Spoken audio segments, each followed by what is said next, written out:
Good day, everybody. Welcome to today's video. Today's video, I'm going to try out one of these Lennox Metal Max 1000 plus cuts cut-off disc. I've been using these traditional ones for years and years. And the problem I have with these is, obviously once you start using them, they keep getting smaller. It becomes kind of a pain in the butt. And that says it's 30 times longer wheel life. This is not a review. This is not an endorsement. I'm gonna see just how good these things really are.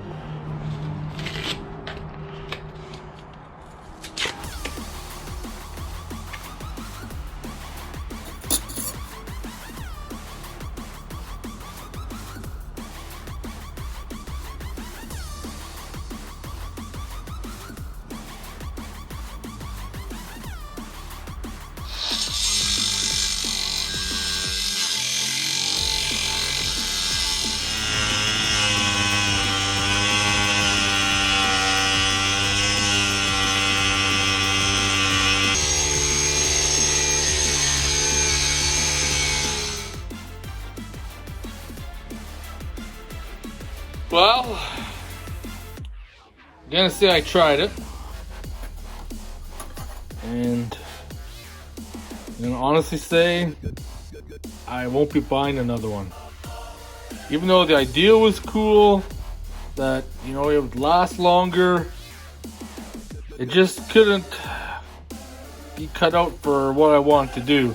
Now, of course, I was cutting things that I should have been cutting with a cutting torch or plasma cutter.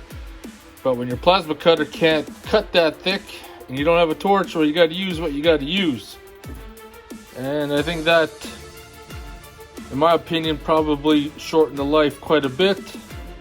Where if I was just cutting smaller stuff, wasn't working it as hard, probably would have lasted longer.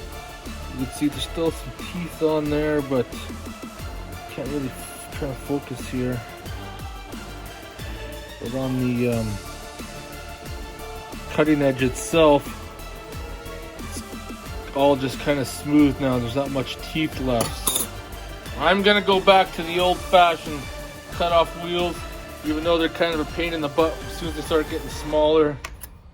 But they last, and they're pretty cheap. I gave this an honest try to see if it'd be an alternative for me to use in the garage, and it's not. So, but I want to know in the comments below if you guys have used these, know anybody who's used these style of cutoff wheels, and have you had much luck with it? Anyways, I'll see you guys in the next video.